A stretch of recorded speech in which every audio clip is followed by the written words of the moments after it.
इस महासभा जन जागरण सभा में पहुंच रहे हमारे मुख्य अतिथि दमनदीप सिंह मुंडा जी को हमारे जेबी के हैसियत से जगह विधानसभा लगा सकेंगे कि इस महामंच पर उनका हार्दिक अभिनंदन है, स्वागत है, बहुत बहुत धन्यवाद है। हमने आज 3 तारीख को हमारे प्रथम राष्ट्रपति का जन्मतिथि, शहीद नागेश्वर महतो का जन्मतिथि और परम चक्र अल्बर्ट एक्का का पुण्यतिथि के आधार पर थोड़ी बातों को उसमें रखना चाहती हूँ, क्योंकि जब पाकिस्तान पूर्वी और पाकिस्तान पश्चिमी का भाषा को लेकर के विवाद हुआ था। पाकिस्तान पूर्वी जहाँ पे अभी बांग्लादेश है और पश्चिमी राजस्थान के तरफ जो पाकिस्तान है, उन लोग का मुख्य विवाद भाषा को लेकर के था। बांग्लादेश में पहले एक ही मुल्क के होते थे, वहाँ भी पाकिस्तान, और जहाँ पाकिस्तान है उस जगह भी पाकिस्तान। लेकिन बांग्लादेशी जो पाकिस्तानी थे वो लोग बांग्ला बोलते थे, और जहाँ वर्तमान के पाकिस्तान है उन लोग का अपना भाषा उर्दू था। उसके बाद भाषा भी एक मुख्य कारण है, और एक ही मुल्क के होते हुए भी साधन संसाधन हर एक प्रकार की दृष्टिकोण से जो पूर्वी पाकिस्तानी थे उन लोगों को वंचित रखा जाता था, उन लोगों को शोषित किया जाता था। इसको लेकर के उन्होंने प्रताड़ित होते थे, और यही बात को लेकर के उन्होंने अलग देश की मांग रखते थे। लेकिन पश्चिमी पाकिस्तान वाले लोग अलग देश देना नहीं चाहते थे, उन लोग को अपना देश में शामिल करके रखना तो चाहते थे, लेकिन हर सुख सुविधा उन लोग देना नहीं चाहते थे। जिस प्रकार हम लोग का झारखंड में अभी है, हम लोग अलग झारखंड ले लिए हैं, लेकिन भी बाहर के लोग घुसे पड़े हैं, उसी प्रकार वहाँ था। बाकी तो इस युद्ध को लेकर के भारत सरकार ने भी बांग्लादेश को मदद किया था, और आज के दिन से ही पाकिस्तान 1971 में जो युद्ध हुआ था, यही इसकी शुरुआत है। तो इस युद्ध जो चला 13 दिन तक चला, 3 दिसंबर से लेके 16 दिसंबर 1971 तक। उस समय वायुसेना, जल सेना, थल सेना सबको मिल करके 3 तारीख से शुरुआत था। हमारे झारखंड के ही जो परम चक्र अल्बर्ट एक्का जी हैं, उनके नेतृत्व में बांग्लादेश जो पूर्वी पाकिस्तान है उधर से ड्रॉ करके उनसे मुकाबला करते हुए अपने शरीर में 20-22 गोली खाने के बाद सरकते हुए जहां पाकिस्तानी फौज थे उस जगह पहुंच करके उन्होंने बम फोड़ करके उनको हराया। उसके बाद खुद शहीद हो गए। ऐसे वीर शहीद को नमन करती हूँ। और इन्हीं के बाद से 13 दिन के युद्ध के बाद जब 16 तारीख को 90,000 तक पाकिस्तानी सेना भारतीय सेना के सामने आत्मसमर्पण करते हैं और इनके समक्ष आते हैं, लेकिन भारत की दरिया दिल थी कि इन्होंने उनको कुछ दिन रखने के बाद फिर पाकिस्तान भेज दिया गया। उसी को लेकर के मन में ठोस, मन में गुस्सा था कि वो लोग फिर से कारगिल युद्ध को लेकर के वो भी जमीन कब्जा करने के लिए। जब कारगिल युद्ध हुआ, जहां अभी लद्दाख है, उस समय जम्मू कश्मीर जो हम लोग का भारत का नक्शा में ऊपरी छोर पे है, ठंडा के दिन में इतना ज़्यादा सेल्सियस नीचे गिर जाता है कि रहना मुश्किल होता है। तो भारतीय सेना भी ठंडा के समय में नीचे आते हैं, जैसे ही अप्रैल मई का समय आ जाता है तो फिर जाते हैं। तो पाकिस्तानी सेना लोग वहाँ पे कब्जा कर लिए थे जहाँ पे हिंदुस्तान के सेना लोग रहते थे। तब कारगिल युद्ध हुआ था, जब हमारे शहीद नागेश्वर जी शहीद हुए थे।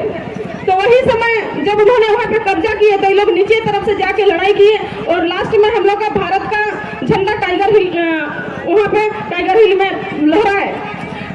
यही सबको बात को लेकर के, और हमारे प्रथम राष्ट्रपति जो थे बहुत ही शिक्षित और जानकार व्यक्ति थे। ऐसे तो संविधान का निर्माता डॉक्टर भीमराव अम्बेडकर हम लोग कहते हैं, वही हैं, लेकिन संविधान निर्माण में प्रथम राष्ट्रपति डॉक्टर राजेंद्र प्रसाद की भी अहम भूमिका रही है। और ये अपने व्यक्तित्व में इतने अच्छे और ऐसे नेता के रूप में शिक्षित रहे कि अपने काम के दरमियान ना तो अपना घर बनाए पर्सनल, कुछ भी अपना संपत्ति अर्जित नहीं किए।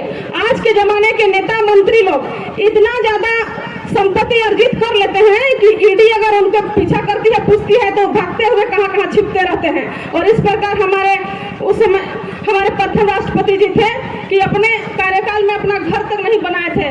उनकी इस सच्चाई को मैं फिर से नमन करती हूँ। हमारा झारखंड जो है वीरों का राज्य रहा है। जब जब जुल्म से बढ़कर एक जननायक का जन्म हुआ है। चाहे तो बुद्ध भगत का कोल विद्रोह हो, या सिद्धू कान्हू का हूल विद्रोह हो, बिरसा मुंडा का उलगुलान विद्रोह हो, या निर्मल महतो के झारखंड निर्माण की विद्रोह हो, हमेशा यहाँ के जननायक जन्म लिए हैं और विरोध में हमेशा आए हैं अपने हक और अधिकार को लेकर के। हमारी बहनें को लग रहा होगा कि केवल पुरुष की ही बात हो रही है, लेकिन ऐसा नहीं है। झारखंड में महिलाओं ने भी आंदोलन में चाहे हक अधिकार को लेकर के कभी पीछे नहीं हटे हैं। फूलो झानो हमारी दीदी उदाहरण है। और भारत की जो एक संस्कृति है, शायद इसको आप लोग जानते होंगे, जनी शिकार, जो 12 साल में एक बार आता है जनी शिकार। इसकी शुरुआत कैसे होती है? हमारा आदिवासी समुदाय के लोग जंगल झाड़ अपना झुंड बना बना के रहते हैं। आजकल भी हमारा आदिवासी समाज सब जगह झुंड के रूप में, अगर कहीं भी गांव में अगर चल जाएगा तो पहाड़ी इलाका में 10-12 घर का झुंड बना करके रहते हैं। तो उस समय भी आदिवासी समुदाय के लोग झुंड बना के रहते थे। मगध साम्राज्य के लोगों को हमेशा उस झुंड के सरदार के ऊपर वो लोग अटैक करते थे। बार बार उनको हार का सामना करना पड़ता था। वहाँ के जो सरदार थे उनसे वो लोग हमेशा हार जाते थे। तो मगध वाले लोग सोचे क्यों ना ये लोग जब पर्व त्योहार में आदिवासी समुदाय झारखंड के लोग इतने शराबी नशा करते हैं, जब पर्व त्योहार मनाएंगे हम लोग उस समय अटैक करेंगे, तब शायद हम लोग विजय घोषित कर पाएंगे, विजय हो पाएंगे। और यही सरहुल पर्व के गर्मी का दिन का शुरुआत था। आदिवासी समुदाय लोग पर्व त्योहार मनाने के बाद, आप लोग तो जानते ही हैं कि हमारा झारखंड का कल्चर भी है कि हम लोग खुशी में भी मदिरा पान करते हैं, शादी ब्याह में भी मदिरा पान करते हैं। तो उस समय भी वहाँ के जो सरदार, जो पुरुष वर्ग के लोग थे, उन लोगों ने मदिरा पान किए हुए थे, नशा में थे। अचानक आकर के बाहर के लोग उन पे अटैक करते हैं। तब महिला लोग इस मोर्चे को संभालती है, साड़ी को उठा करके पीछे से लगाती है, सिर में कपड़ा जैसे बोलते हैं ना फेटा बांध करके, उनके पास तो हथियार नहीं था, जो घर में हंसुआ था, मिर्चा पाउडर था, आग था, यही सब को लेकर के उन लोग लड़ाई करती है। और लड़ाई करने के बाद चेहरा को बांधे हुए रखती है पुरुष का वेशभूषा में। जो विरोधी थे उन लोगों से पराजित होकर के उन लोग भाग जाते हैं। बाद में पता चलता है कि ये लोग महिला लोग थी। तब से ये रिवाज बना दिया गया कि आप लोगों को उस तिथि के आधार पे 12 वर्ष में आप लोग को पुरुष के भेष में शिकार पे जाइए। और ये नीति बनी हुई है कि हम लोग का झारखंड में हम लोग 12 साल में जनी शिकार पुरुष का भेष में जाते हैं। इसलिए समय आ गया है, अगर हम लोग का टाइगर दादा को आगे लाते हैं, किसी भी प्रकार का अगर विधानसभा घेराव के लिए जब गए थे, उस समय सिर फोड़ा गया, बहुत तरह का किया गया। लेकिन हम बहनों से भी अपील करते हैं कि हमारा इतिहास रहा है कि महिला लोग भी आगे निकल करके मोर्चा को संभाली है हमारा झारखंड में। तो हम लोगों को भी अभी इस तरह का करना होगा कि हम लोग को सिर्फ ऐसा नहीं है कि सिर में घूंघट लगा करके सिर्फ साड़ी को फरका करके नहीं रहना है। जरूरत पड़े तो हम लोग को लड़का के रूप में निकल करके हम लोग को इस तरह से तैयारी करके विजय हासिल करना होगा। इस बात को समझिए कि हम लोग के ऊपर बागडोर आ गया है, क्योंकि जब से झारखंड बना है हम दोष किसी एक पार्टी को नहीं देंगे, दोनों पार्टी का दोष है। झारखंड के जो वर्तमान आशु और जेएमएम की पार्टी के हैं, इस मंच पे पार्टी का विरोध का बात करने का नहीं था, क्योंकि ये जो मंच है किसी का श्रद्धांजलि, जन्मतिथि, पुण्यतिथि पर रखा गया है। लेकिन बात करते करते आ जाती है, इस तरह की स्थिति उत्पन्न हो जाती है कि हमें बात करने को लेकर के हम विवश हो जाते हैं। इसलिए बातों को रख रहे हैं। हमारा झारखंड में स्थानीय नीति, नियोजन नीति को लेकर के बात रखा जाता है। उस समय जो पार्टी यहाँ के हैं, इनको पक्ष और विपक्ष का मुंह ना देखते हुए एक साथ मिल करके खतियान को लेकर के नियोजन नीति बनना चाहिए झारखंड के हित को लेकर के, क्योंकि झारखंड का हित को बनाए बोल के ही हम लोग सरकार बनाए थे। हमारे झारखंड में 81 विधानसभा है, 81 में 72-73 लोकल विधायक हैं, 7-8 को जो है कि बाहर के विधायक हैं। तो 2-4 विधायक ही हमारे यहाँ भारी पड़ रहे हैं, तो इनको समझना होगा। हमारा देश और राज्य को चलाने को लेकर के हम लोग प्रतिनिधि चुनते हैं, वही देश को चलाते हैं। जिस प्रकार होता है ना कि घोड़ा में बैठ करके घोड़सवारी होते हैं जो राज्य को, देश को चलाते हैं, और जितने भी शासन प्रशासन पदाधिकारी लोग जो सचिव होते हैं वो लोग घोड़ा होते हैं। और जिसको हम लोग वोट दे करके चुनते हैं प्रतिनिधि, विधायक, सांसद, चाहे प्रतिनिधि पंचायती राज के जो तृतीय मुखिया पंचायत समिति जिस प्रकार हमारी बेबी बहन ने रखी थी बात को, इन लोगों का काम होता है सचिव को अपने अंदर काम कराने का, लेकिन घुड़सवारी करने के लिए जिसको चुन के भेजे हैं वो लोग सही से घोड़ा को लगाम दे करके वो लोग करना नहीं सकते हैं। अगर आप घोड़ा के साथ सवारी करिएगा तो आपको लगाम टाइट से पकड़ना होगा, लूज पकड़िएगा तो इधर उधर भागेगा। और वही चीज हम लोग का झारखंड में हो रहा है, जिसको हम लोग घुड़सवारी बना के भेजते हैं वो लगाम पकड़ने का लूट ढंग नहीं है। इसलिए सचिव का बात में तो कोई और का बात में दांत झाग इधर उधर देखता है। तो हम लोगों को तैयारी करना होगा कि इस बार जो घुड़सवारी के रूप में हमारे टाइगर दादा हैं वो बढ़िया तरह से लगाम को पकड़ने वाले हैं। उनका नेतृत्व में हम लोग को जेबी केसेस को जिताना होगा और इतना जिताएंगे जिस तरह से भैया ने बोले कि हम लोग को ताबड़तोड़ एकदम भारी बहुमत के साथ जिता करके उनको हम लोग को सरकार बना के बैठाने का काम करेंगे, ताकि घुड़सवारी बढ़िया से करे, झारखंड का दिशा और दशा को बदलने का काम करे। हम लोग का झारखंड सिर्फ नाम के लिए अलग हुआ है। मानचित्र में जैसे भारत का नक्शा में आधा दूर झारखंड है, आधा दूर बिहार है, उसमें कौन कौन सा जिला सीमा रेखा तय करती है, सिर्फ इसी के लिए झारखंड अलग हुआ है। हक अधिकार कहाँ मिला झारखंडी होने का? 1912 से झारखंड का मांग किया गया था, उसके बाद 2000 में हम लोग को झारखंड मिला और अभी 2023 आ गया, तब से हम लोग को झारखंडी होने का अधिकार नहीं मिला है। तो हम लोग मानचित्र में झारखंड को अलग हो बोल के मांग नहीं किए थे, यहाँ के लोगों का तकदीर बने, यहाँ के लोगों सिर्फ तस्वीर ना बने, यहाँ के लोगों की तकदीर बने, इसलिए झारखंड की मांग की गई थी। और अभी 2023 तक 111 साल हो गया, फिर भी से हमारी ये दुर्दशा है। तो हम लोग को सुधार करने की आवश्यकता है। और यहाँ के जितने भी प्रतिनिधि लोग रहे, हमेशा झारखंड में ये लोग अपना परिवार को बनाने का काम किए हैं। हमारे भैया जी ने CNT एक्ट के बारे में बताएं।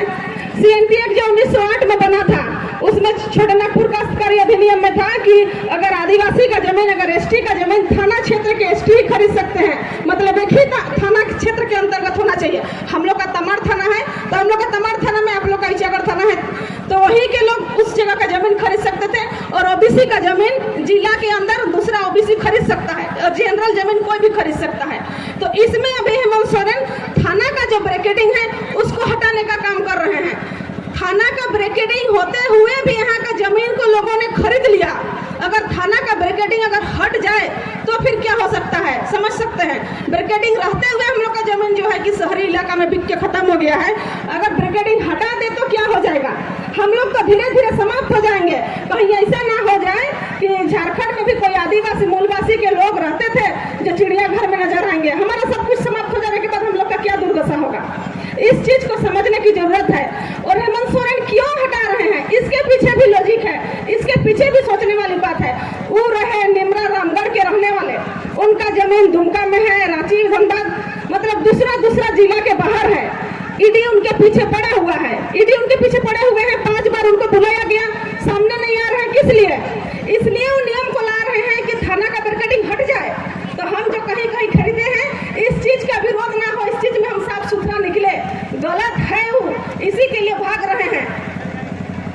और हम लोग सही हैं बोल के हम लोग CBI जांच का भी मांग कर रहे हैं। जैसे धनबाद में एग्जाम हुआ था, उसमें एग्जाम में पेपर लीक हुआ था, इस बात को आप लोग जानते होंगे। जहाँ पे क्वेश्चन पेपर जो आंसर OMR शीट था वो घट गया था, उस समय मांग किया गया था हम लोग का महामहिम राज्यपाल के समक्ष CBI जांच हो, इसको लेकर के हम लोग मांग रखे थे और एग्जाम का वो पेपर रद्द भी किया गया। तो हम लोग CBI जांच का मांग क्यों कर रहे हैं कि हम लोग सही हैं और वो ईडी से पीछे भाग चल रहे हैं। मतलब जाहिर बात है कि हेमंत सोरेन गलत किए हैं, जमीन जहाँ तहाँ खरीदे हैं।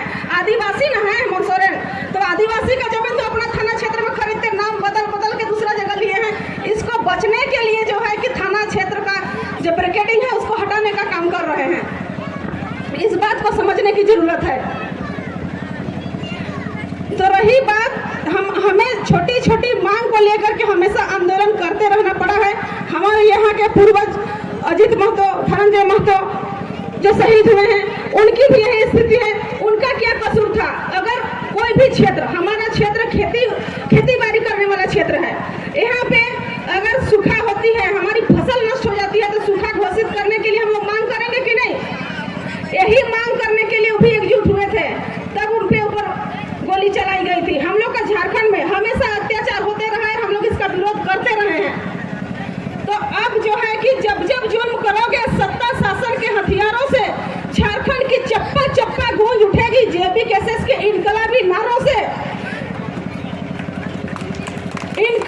जिंदाबाद, जिंदाबाद, इनकलाब जिंदाबाद, जिंदाबाद, जिंदाबाद, जेबी कैसे जिंदाबाद, जिंदाबाद, जेबी कैसे जिंदाबाद, जिंदाबाद, जयराम महतो जिंदाबाद। जिंदाबाद। इन्हीं चंद शब्दों के साथ मैं अपनी वाणी को विराम देती हूँ। बहुत सारे वक्तागण हैं, मैं सबको मौका देते हुए आप जितने भी हैं सभी को धन्यवाद और जोहार, प्रणाम, जोहार।